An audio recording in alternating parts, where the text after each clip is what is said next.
Sa ngalan ng Ama, ng Anak at ng Espiritu Santo.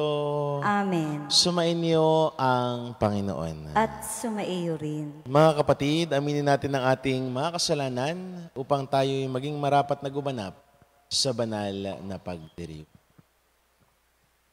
Inaamin ko sa makapangyarihang Diyos at sa inyo mga kapatid, na lubha akong nagkasala sa isip, sa salita at sa gawa, at sa aking pagkukulang.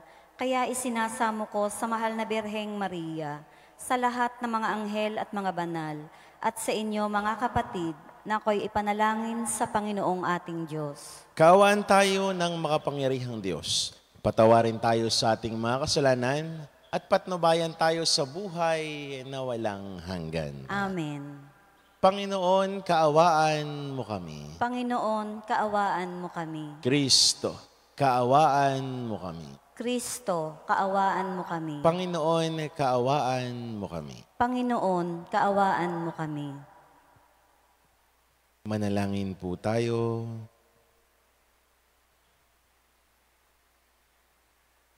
Ama naming makapangyarihan, kalugdan mo ang aming mga kahilingan at tulungan mo ang mga nasa kagipitan upang magkaroon ng lakas ng loob na di masadlak sa mga lumipas kapag nasa piling ng iyong darating na anak. Sa pamamagitan niya, kasama ng Espiritu Santo magpa sa walang hanggan. Amen. Pagbasa mula sa aklat ni Propeta Isaías. Sa araw na iyon, sa lahi ni Jese ay lilitaw ang isang hari, tulad ng supling mula sa isang tuod. Mananahan sa kanya ang espiritu ng poon. Bibigyan siya ng katalinuhan at pagkaunawa, ng kaalaman at kapangyarihan, ng karunungan at takot sa Panginoon. Kagalakan niya ang tumalima sa poon.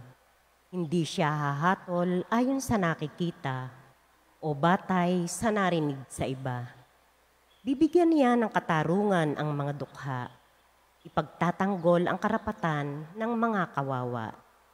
Ang salita niya ay parang tungkod na ipapalo sa malulupit. Ang hatol niya ay kamatayan sa masasama. Katarungan at katapatan ang paiirali niya sa kanyang pamamahala. Maninirahan ang asong gubat sa piling ng kordero. Matutulog ang leopardo sa tabi ng batang kambing. Magsasama ang guya at ang batang leon, at ang mag-aalaga sa kanila ay batang paslit. Ang baka at ang oso'y magkasamang manginginain. Ang mga anak nila ay magkakatabing matutulog. Kakain ng damo ang leon na animoy toro. Maglalaro ang batang pasusuhin sa tabi ng lungga ng ahas. Hindi maaano ang bata kahit laruin ang ulupong. Walang mananakit o mamiminsala sa nasasaklaw ng banal na bundok, sapagkat kung paanong puno ng tubig ang karagatan, laganap sa buong lupain ang pagkakilala sa Panginoon. Sa araw na iyon, isisilang ang hari mula sa lahi ni Jese, ang magiging palatandaan para sa mga bansa. Ang mga bayay tutungo sa banal na lungsod upang parangalan siya, at magiging maningning ang kanyang luklukan. Ang salita ng Diyos. Salamat sa Diyos. Ang ating pong tutugon sa bawat salmo, mabubuhay siyang marangal at sasagana kailanman. Mabubuhay siyang marangal at sasagana kailanman. Turuan mo yaong haring humatol ng katuwiran. Sa taglay mong katarungan, o Diyos siya'y bahaginan, upang siya'y maging tapat, mamahala sa iyong bayan, at pati sa mahihirap, maging tapat siyang tunay. Mabubuhay siyang marangal at sasagana kailanman. Yaong buhay na matuwid sa kanyang kapanahunan, madama ng bansa niya at umunlad habang buhay.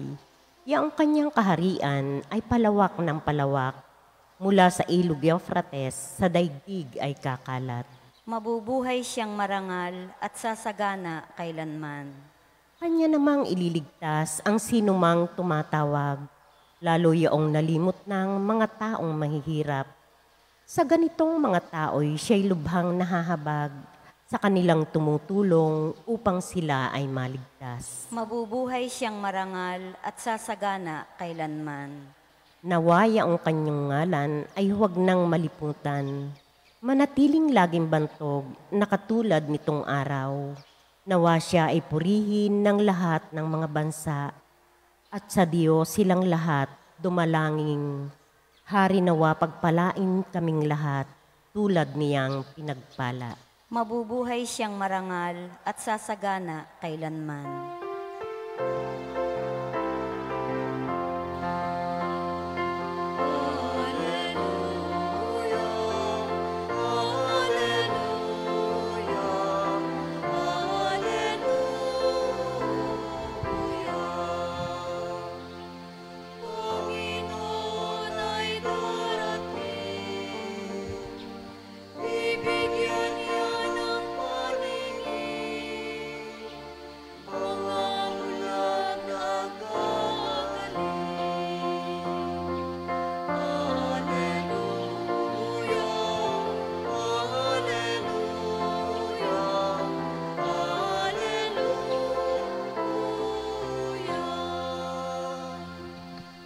Sumainyo ang Panginoon. At sumaiyo rin. Ang mabuting balita ng Panginoon ayon kay San Lucas. Papuri sa iyo, Panginoon. Nang oras ding iyon, si Jesus ay napuspos ng galak ng Espiritu Santo.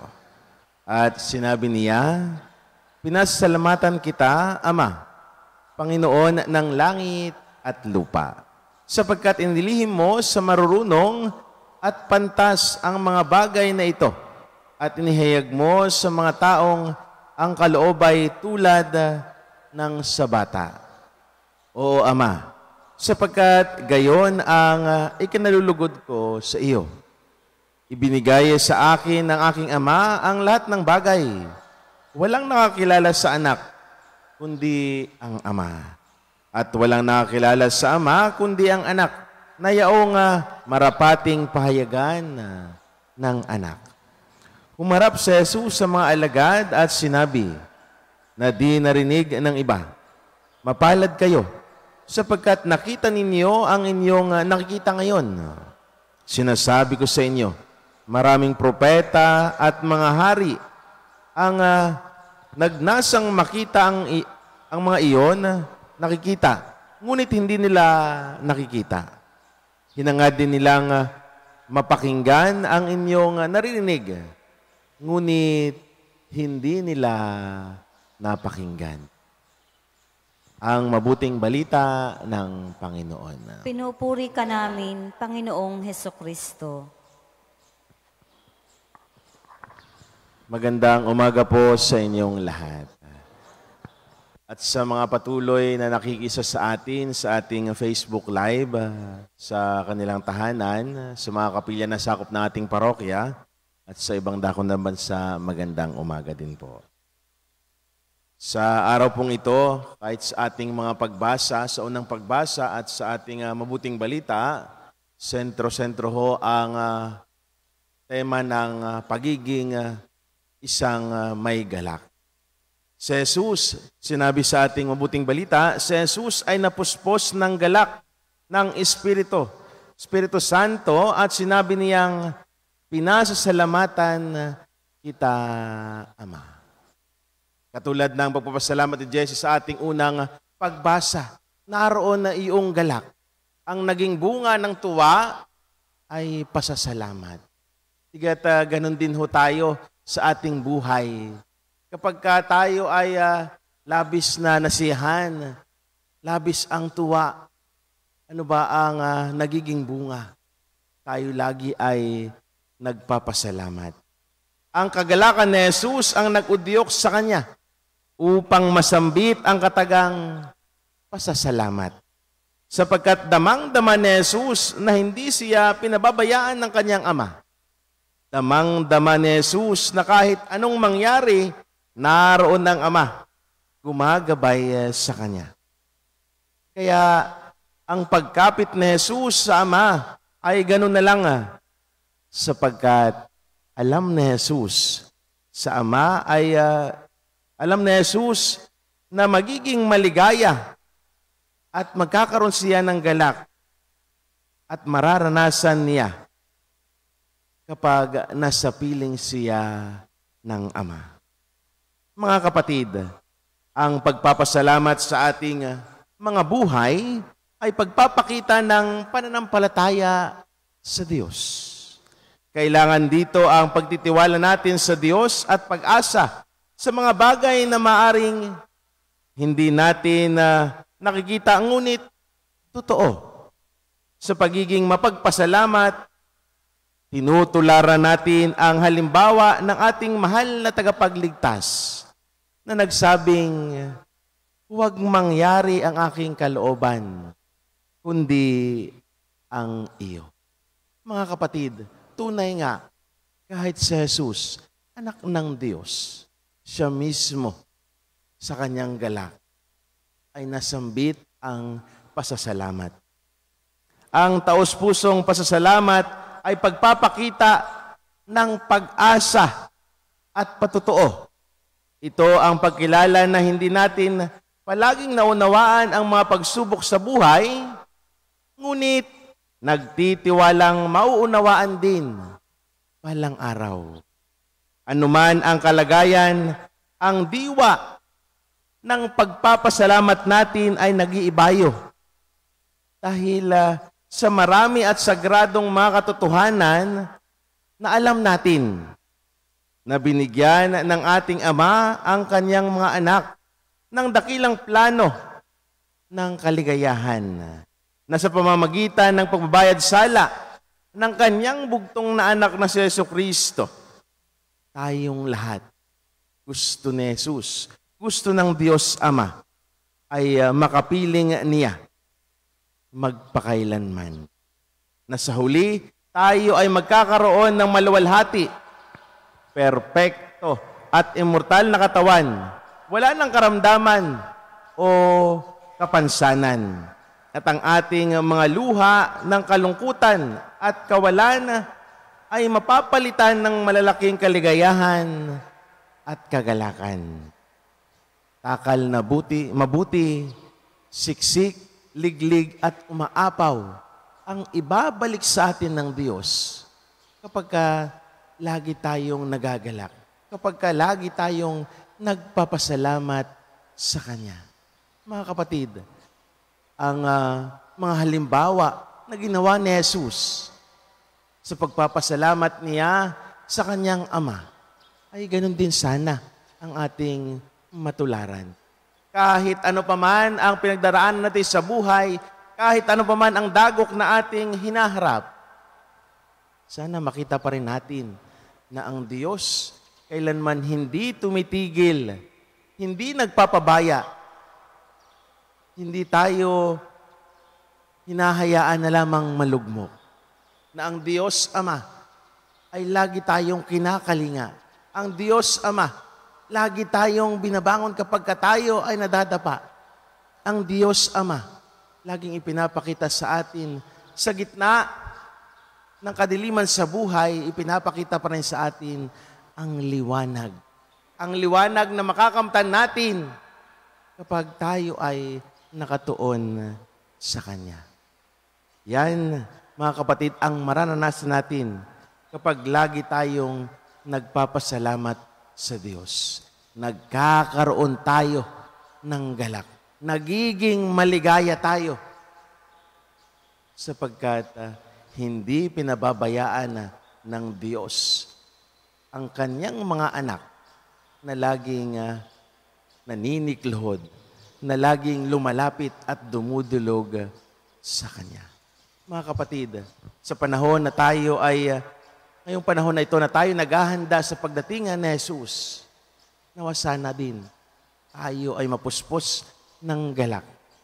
Tayo ay magpasalamat sa Kanya sapagkat ang inaantay natin ay siya ring magiging kaligtasan natin. Ang inaantay natin ay siyang tutubos sa lahat ng ating mga kasalanan. Harinawa, sa banal na misang ito. Sa pagpapatuloy ng ating pagdiriwang, makita natin na ang lahat ng bagay na ating tinatamasa ngayon, na ang lahat ng bagay na nasa atin ngayon ay nanggaling sa Diyos. Nang sa ganon, masambit din natin ang mga katagang pasasalamat. Muli, isang magandang umaga sa inyong lahat.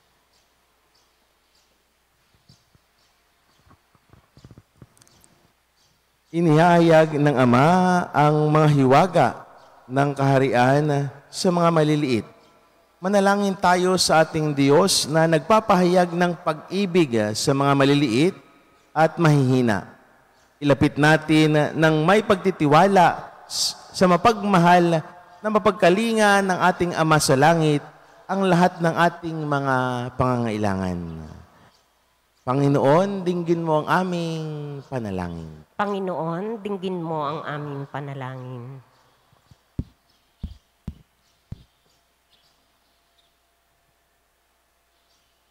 Ang mga naglilingkod sa simbahan bilang mga obispo, pari at laykong tagapaglingkod, naway magpahayag ng kagandahang loob at pag-ibig ng Diyos, lalo na sa mga dukha. Manalangin tayo sa Panginoon. Panginoon, dinggin mo ang aming panalangin. Ang mga pinuno ng pamahalaan, naway higit na pagtuunan ng pansin ang mga pangangailangan ng mga pinakaabang mamamayan. Manalangin tayo sa Panginoon. Panginoon, dinggin mo ang aming panalangin. Ang mga bata, naway makilala ang Diyos sa pamamagitan ng ating mga pagtuturo at halimbawa. Manalangin tayo sa Panginoon. Panginoon, dinggin mo ang aming panalangin. Ang mga may sakit, naway makatagpo ng ginhawa at kagalingan sa pag-aaruga at pag-alaala ng mga nangangalaga sa kanila. Manalangin tayo sa Panginoon. Panginoon, dinggin mo ang aming panalangin.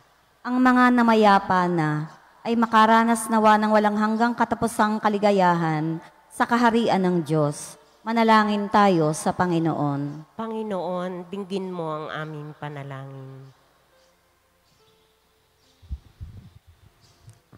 Ama naming nasa langit, pinangako ng iyong anak na pagiginhawain kami kapag nahihirapan kami sa aming pasanin. Lubin mong lagi kaming makasunod sa kanyang pag-akay at palakasin kami upang maging mga kasangkapan ng kanyang kapayapaan. Hinihiling namin ito sa pamamagitan ni Kristo na aming Panginoon. Amen.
Manalangin kayo mga kapatid upang paghahain natin ang kalugdan ng Diyos amang makapangyarihan. Tanggapin nawa ng Panginoon itong paghahain sa iyong mga kamay, sa kapurihan niya at karangalan sa ating kapakinabangan at sa buong sambayan niyang banal. Ama naming lumikha, kalugdan mo ang aming mga panalangin at alay sa anumang kakulangan ng aming abang nakayanan. Naway ang pag-ibig mo ang magbigay kapupunan sa pamamagitan ni Jesucristo kasama ng Espiritu Santo magpasawalang hanggan. Amen. Sumainyo ang Panginoon. At sumaiyo rin. Itaas sa Diyos ang inyong puso at diwa. Itinaas na namin sa Panginoon. Pasalamatan natin ang Panginoon na ating Diyos. Marapat na siya ay pasalamatan. Ama naming makapangyarihan, tunay ngang marapat na ikaw ay aming pasalamatan sa pamamagitan ng Jesucristo na aming Panginoon. Ang pagsugo mo sa Kanya ay ipinahayag ng lahat ng mga propeta. Ang pagsilang niya ay pinananabikan ng mahal na Birheng Kanyang inang tunay. Sa kapangyarihan ng Espiritong Banal, ang pagdating niya ay inilahad ni San Juan Bautista sa kanyang pagbibinyag. Ngayong pinaghahandaan namin ang maligayang araw ng kanyang pagsilang. Kami nananabik at nananalangin lubos na makaharap sa kanyang kadakilaan.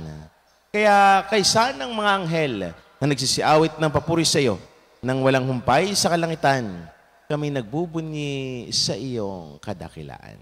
Santo, Santo, Santong Panginoong Diyos ng mga hukbo, napupuno ang langit at lupa ng kadakilaan mo, o sana sa kaitaasan.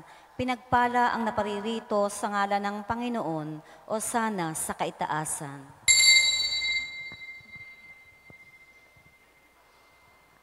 Ama naming banal, ikaw ang bukal ng tanang kabanalan. Kaya sa pamamagitan ng iyong Espiritu, gawin mong banal ang mga kaloob na ito upang para sa amin maging katawan at dugo ng aming Panginoong Jesucristo. Bago niya pinagtiis ang kusang loob na maging handog, hinawakan niya ang tinapay, pinasalamatan kaniya. Pinaghati-hati niya iyon, iniabot sa kanyang maalagad at sinabi, tanggapin ninyong lahat ito at kanin. Ito ang aking katawan na ihahandog para sa inyo.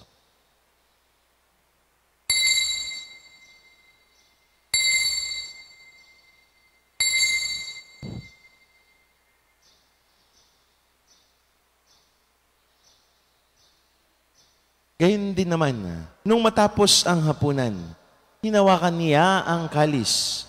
Muli kanyang pinasalamatan. Iniabot niya ang kalis sa kanyang maalagad at sinabi, tanggapin ninyong lahat ito at inumin. Ito ang kalis ng aking dugo, ng bago at walang hanggang tipan. Ang aking dugo nibubuhos para sa inyo at para sa lahat sa ikapagpapatawad ng mga kasalanan. Gawin niyo ito sa pag-alaala sa akin.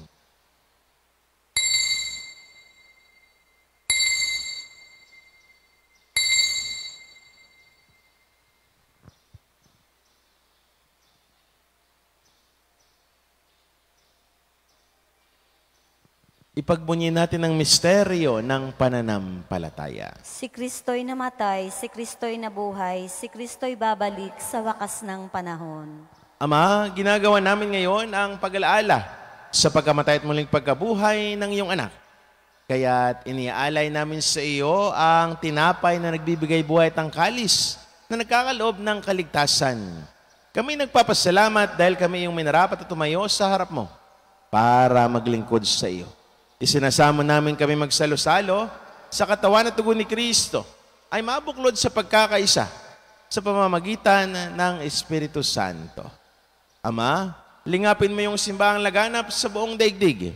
Puspusin mo kami sa pag-ibig kaysa ni Francisco naming Papa, ni Gilbert naming Arsobispo, at ng Tanang Kaparian. Alalahanin mo rin ang mga kapatid naming nahimlay nang may pag-asang sila'y muling mabubuhay. Gayun din ang lahat ng mga pumanaw.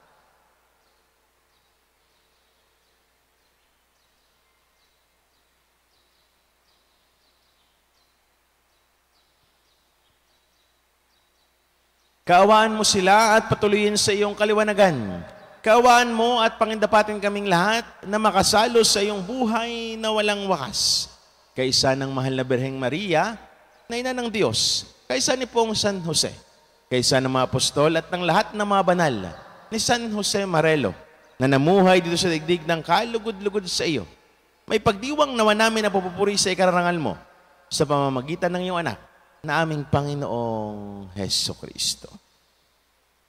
Sa pamamagitan ni Kristo, kasama niya at sa Kanya, ang lahat ng parangal at papuri sa iyo, Diyos amang makapangyarihan, kasama ng Espiritu Santo, magpa sa walang hanggan.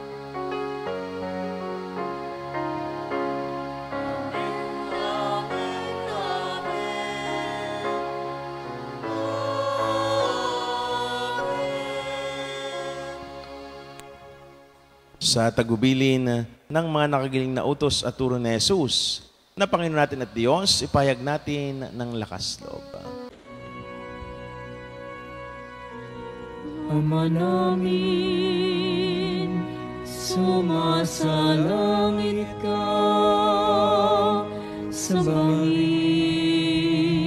ang ngalan mo,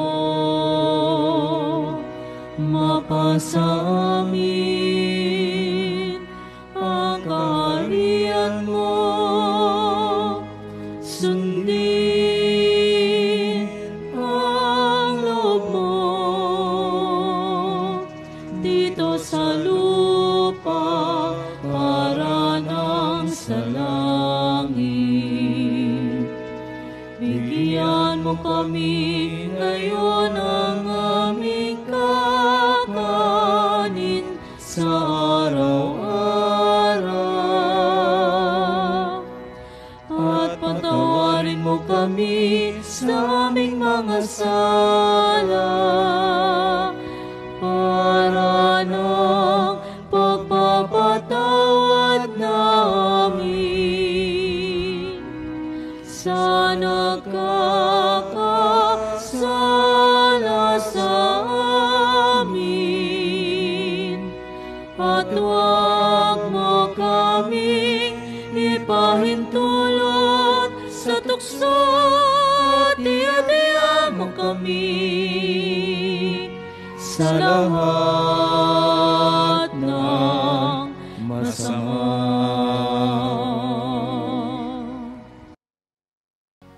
Hinihiling namin kami adiyas sa lahat ng masama, pagkalooban ng kapayapaan araw-araw, iligtas sa kasalanan at ilayo sa lahat ng kapahamakan. Samantalang aming pinananabikan ang dakilang araw ng pagpapahayag ng tagapagligtas naming si Hesu Kristo. Sapagkat iyo ang kaharian at ang kapangyarihan at ang kapurihan magpakailanman. Amen. Panginoong Hesu Kristo, sinabi mo sa iyong mga apostol, kapayapaan ang iniiwan ko sa inyo. Ang aking kapayapaan ang binibigay ko sa inyo. Tunghayan mo ang aming pananampalataya at huwag ang aming mga pagkakasala. Pagkalooban mo kami ng kapayapaan at pagkakaisa ayon sa iyong kalooban, kasama ng Espiritu Santo, magpa sa walang hanggan. Amen. Ang kapayapaan ng Panginoon ay laging sumainyo. At sumaiyo rin. Magbigayan kayo ng kapayapaan sa isa't isa. Peace be with you. Kordero ng Diyos na nag-aalis ng mga kasalanan ng sanlibutan, maawa ka sa amin. Kordero ng Diyos na nag-aalis ng mga kasalanan ng sanlibutan, maawa ka sa amin. Kordero ng Diyos na nag-aalis ng mga kasalanan ng sanlibutan, ipagkaloob mo sa amin ang kapayapaan.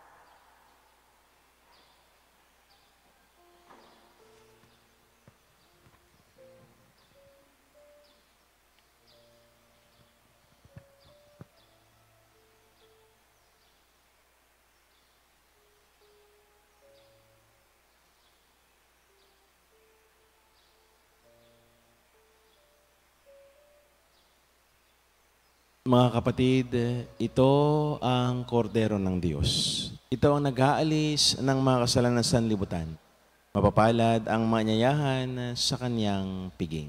Panginoon, hindi ako karapat-dapat na magpatuloy sa iyo, ngunit sa isang salita mo lamang ay gagaling na ako.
sagipin mo ang bayan, ikaw ang pag-asa, gabay ng mga mahihirap.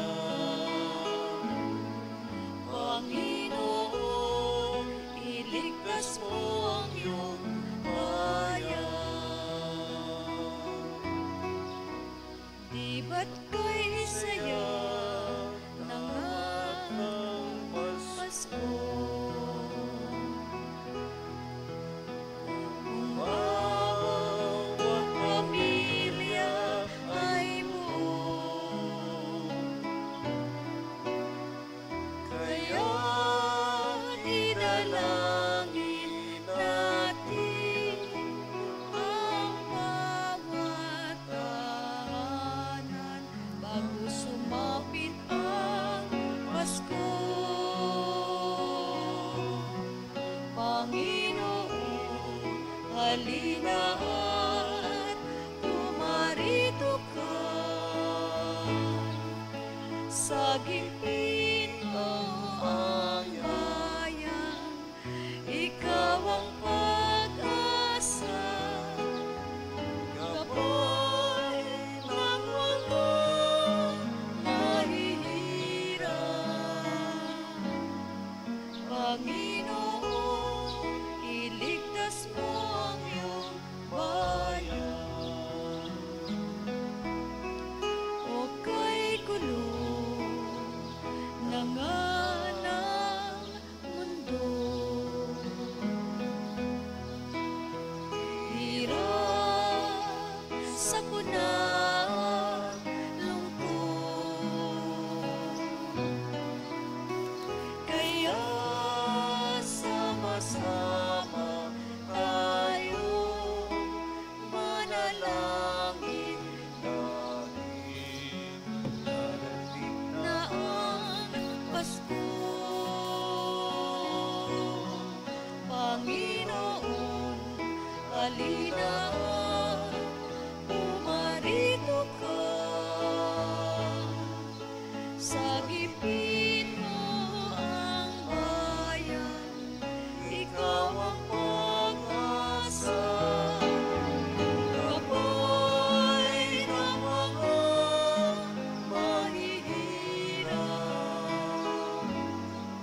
Panginoon, iligtas mo ang iyong bayan.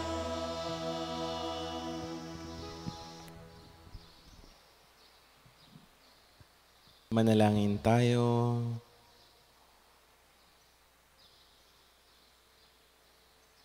Ama naming mapagmahal, kaming pinapakinabang mo sa iyong banal na salo-salo, ay turuan mong kumilala sa layunin ng iyong mga nilikhang bagay na dapat naming gamitin upang kami ay sumapit sa iyong piling. Sa pamamagitan ni Jesucristo, kasama ng Espiritu Santo, magpasawalang hanggan. Amen. Magsiluhod po ang lahat. Pasasalamat at parangal, handog namin amang banal, sa gintumong pahalaga sa Archdiocese ng Lipa. Bininghasik sa mabuting lupa, alalaumbaga, bunga ay sagana.